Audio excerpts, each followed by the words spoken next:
है, फिर भी तुमने जिस सपने में राजकुमार को देखा है उसका चेहरा बताओ कैसा था।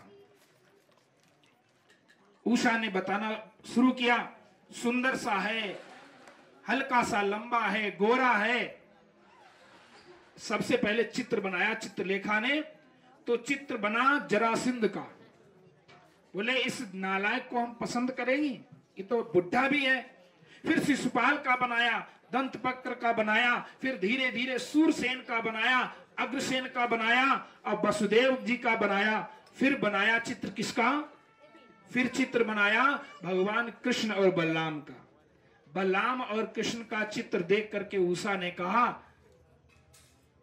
चित्रलेखा मुझे पता नहीं क्यों लगता है कि ये मेरे दोनों ससुर जी हैं, ये मेरे दोनों ससुर जी हैं, इसलिए मुझे शर्म आती है इनको देख करके कि मैं अपना चेहरा ढक लूं।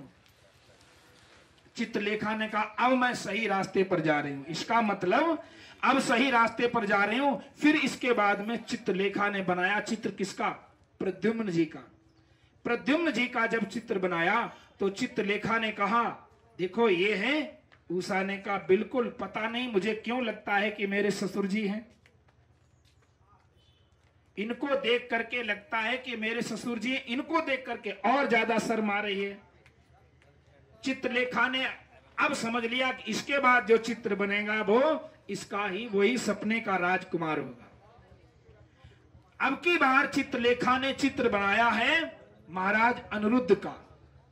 अनिरुद्ध का चित्र बनाया, प्रद्युम्न के पुत्र अनिरुद्ध हैं। चित्र बना करके जैसे ही दिखाया उषा मुस्कुरा गई। हाँ सहेली, ये मेरी वही सपने का चित्र है जो मैंने सपने में राजकुमार देखा है। बोले इसको कैसे प्राप्त कर सकते हैं? तब चित्रलेखा हंसी, बोलिए पता है तुम्हें कौन है? भगवान कृष्ण के पौत्र हैं, और जिनको तुम विवाह के लिए कहती हो वो तो मनुष्य हैं, तुम राक्षसों की पुत्री हो, दैत्यों की पुत्री हो, कैसे विवाह हो सकता है? संभव नहीं है। कृष्ण भगवान के पास में ये प्रस्ताव भेजोगी तो कभी स्वीकार नहीं होगा।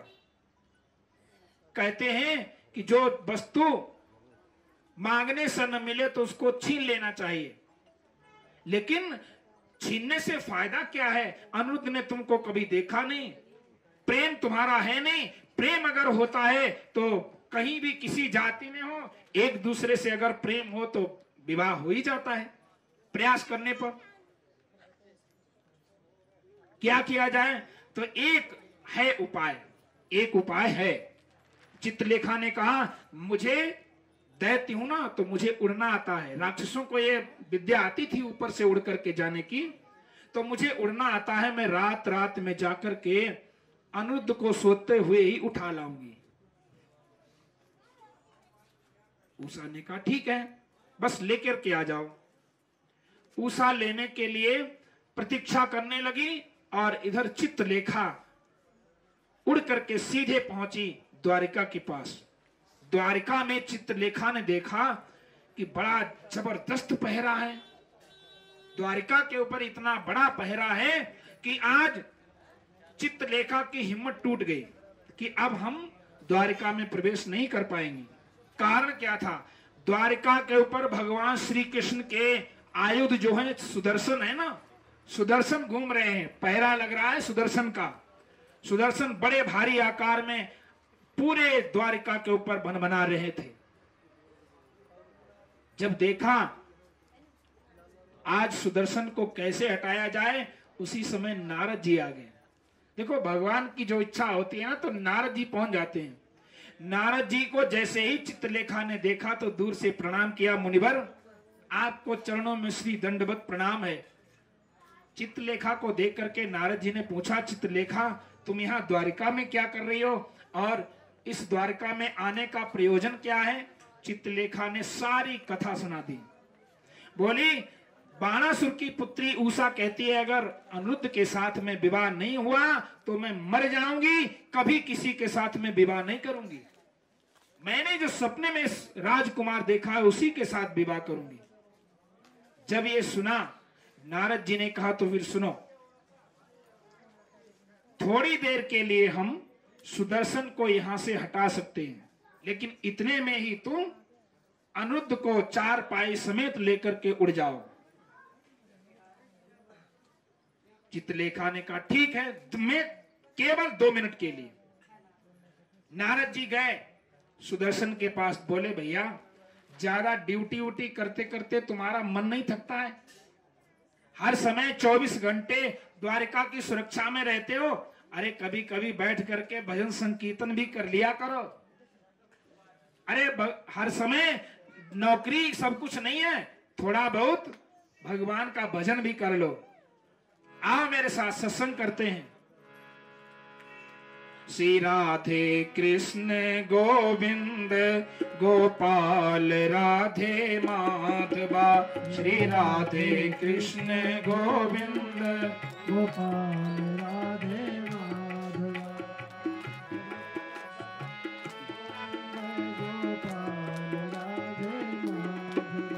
गोविंद राधे माधवा, गोविंद राधे माधवा गोपाल राधे माधवा, गोविंद राधे माधवा, गोपाल राधे माधवा, श्री राधे कृष्ण गोविंद गोपाल राधे माधवा, श्री राधे कृष्ण गोविंद गोपाल राधे माधवा, श्री राधे कृष्ण गोविंद गोपाल राधे माधवा, श्री राधे कृष्ण गोविंद गोपाल राधे माधवा, गोपाल राधे माधवा। संकीर्तन हुआ 2 मिनट के लिए। इसी बीच में चित्रलेखा द्वारिका में प्रवेश हुई और उसने अनिरुद्ध को सोते हुए उठा करके चार पाई समेत और निकल गई। नारद जी ने देखा चित्रलेखा जा रही है। नारद जी ने कहा ऐसा है भैया सुदर्शन जी, बहुत ज्यादा सत्संग भी नहीं करना चाहिए। अगर सिक्योरिटी में कोई कमजोरी आ गई तो नाम आपका ही होगा कि इस द्वारिका में ऐसा काम हो गया और पहरे पर सुदर्शन थे, तो भाई नौकरी भी आपकी जा सकती है। इसलिए आप अपनी ड्यूटी करो, हम तो ज्यादा देर ठहर नहीं सकते ना, घंटे भर से ज्यादा कहीं विश्राम नहीं हो सकता है। और नारद जी वहां से चले गए। इधर चित्रलेखा अनिरुद्ध को ला करके उषा के महल में लिटाती है। उषा ने देखा कि अब अनिरुद्ध आ चुके हैं, तो देख करके उषा बड़ी प्रसन्न हुई। अब सोते हुए पति को कैसे जगाएं? सोते हुए पति को नहीं जगाया जाता है, शास्त्र विरुद्ध होता है। सोते हुए गुरु को नहीं जगाना चाहिए, सोते हुए पिता माता को बच्चे को नहीं जगाना चाहिए। कैसे जगाऊं? तो अपने पति को कैसे जगाऊं? तो उषा को एक उपाय सूझा। उषा ने एक पूजन की थाली बनाई। पूजन की थाली बनाने के बाद में उषा आज उस थाली को लेकर के आरती, दीपक, धूप बत्ती, रोली, अक्षत, चावल, फूल बना करके लाई। देखिए आपको एक जुगाड़ बताऊं, कोई गहरी नींद में सो रहा है, आपको उसे जगाना है, तो आप कैसे जगाएंगे? मान लो एक मैया बोली कि हमारे पति तो बहुत देर तक सोते, 9 बजे तक सोते हैं सुबह, हम कैसे उनको जगाएं? तो हमने कहा आपको एक बहुत सरल तरीका बता देते हैं। आप उनके कमरे में झाड़ू लगाने जाएं। जाती हैं? उन्होंने कहा हाँ जाती हैं। तो मैंने कहा झाड़ू को उल्टा पकड़ो। अब ऐसा नहीं कि उनके सिर में ही मार दो, उस झाड़ू को पति देव के सिर में नहीं मारना है, धीरे धीरे झाड़ू को उल्टा करके और चारपाई के पांव में मार दो, जोर जोर से 2-4 बार, खुद ही उठ के बैठ जाएंगे। या 2-4 बूंद पानी उठा के फेंक के मार दो। ऐसे तो जुगाड़े होती है ना। कोई कितनी भी गहरी नींद में सो रहा है, उसकी आंखों के सामने आप माचिस की एक तिल्ली जला दो, तिल्ली जलेगी तो स्वतः उसकी आंखें खुल जाएंगी, रोशनी एकदम से। ऐसे ही उषा ने पूजन की थाली बनाई, आरती जलाई और सोते हुए अनिरुद्ध के ऊपर जाकर के आरती उतारने लगी। तुम्ही मेरे मंदिर, तुम्ही मेरी पूजा, तुम्ही देवता हो, तुम्ही देवता हो, तुम्ही मेरे मंदिर, तुम्ही मेरी पूजा, तुम्ही देवता हो, तुम्ही देवता हो, तुम्ही मेरी मंदिर, तुम्ही मेरी पूजा, तुम्ही देवता हो, तुम्ही देवता हो। आज जैसे ही आरती उतारी, आंखें खुल गईं। अनिरुद्ध जी की आंखें खुली तो देखा सामने एक कन्या खड़ी है आरती लिए हुए। कौन? देवी तुम कौन, और मेरे महल में आने की तुम्हारी हिम्मत कैसे हुई? उषा ने कहा, राजकुमार जी, हम आपके महल में नहीं आई हैं, आप हमारे महल में आए हैं। अब अनिरुद्ध जी उठ के बैठे, चारपाई तो मेरी है जिस पर मैं शाम को सोया था, लेकिन ये महल का नक्शा कैसे बदल गया? यहाँ कौन लाया मुझे? उषा ने कहा, स्वामी मैंने आपको यहाँ बुलाया है। ये स्वामी शब्द क्यों प्रयोग कर रही हो? स्वामी शब्द तो पत्नी पति के लिए करती है, मैं क्या तुम्हारा कोई पति हूँ? बोले बिल्कुल आप मेरे पति हैं। मैंने आपको सपने में संकल्पित पति माना है और मैं आपसे ही विवाह करना चाहती हूँ, इसलिए मैंने आपको चित्रलेखा के द्वारा बुलाया है। अनिरुद्ध ने कहा, तुम्हारा वंश कौन सा है और मेरा वंश कौन सा है, जरा बताओगी? मैं भगवान कृष्ण के वंश का पौत्र हूं और तुम किसकी कन्या हो? तब उषा ने कहा कि मैं स्वयं महाराज बलि और विरोचन की पौत्री, जिसका नाम उषा है, बाणासुर की पुत्री हूं। मैं भी कोई गिरे खानदान से थोड़ी हूं। मेरे भी खानदान में बड़े पराक्रमी लोग हुए हैं, भगवान के परम भक्त हुए हैं, और आपके तो भगवान ही हैं। ये है परिवार दैत्य। तो अनिरुद्ध जी ने कहा कि हम कैसे विवाह कर सकते? तुम्हारे साथ मेरा विवाह संभव है, कुछ नहीं असंभव है, मेरे साथ विवाह करो। अगर आप विवाह नहीं करेंगे तो मैं मर जाऊंगी। जब अपना संकल्प सुनाया उषा ने, अनिरुद्ध जी विवश हो गए। कारण यह था कि अगर तुम यहाँ से भागोगे भी तो हमारे पिता का पहरा इतना जबरदस्त है कि हमारे पिता के जो सैनिक लगाए हुए हैं वो सब तुम्हें पकड़ लेंगे।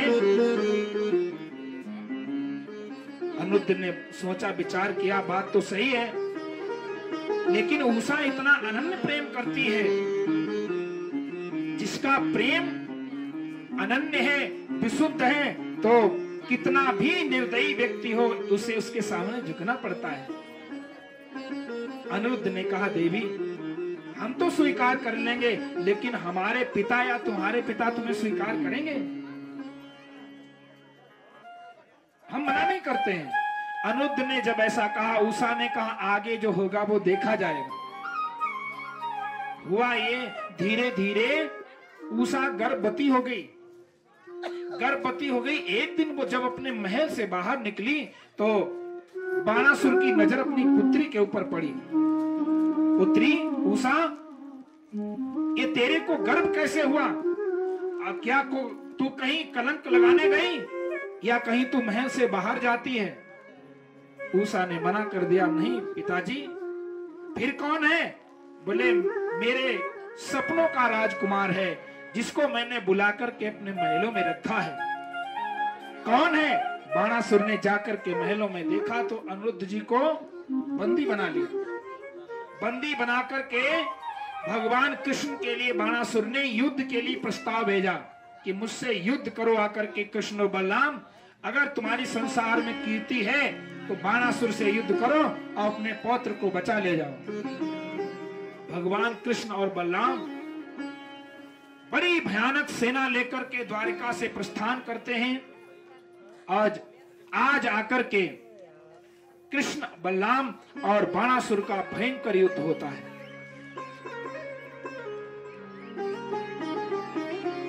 कि धनुआ पर धनुआ खड़क उठे, बाणों पर बाण बोली उठे। वीरों का बांका युद्ध देख, पृथ्वी पाताल डोल उठे। पर बाण बोल उठे, बाणों पर बाण बोल उठे। वीरों का बांका युद्ध देख, पृथ्वी पाताल डोल उठे। पृथ्वी पाताल डोल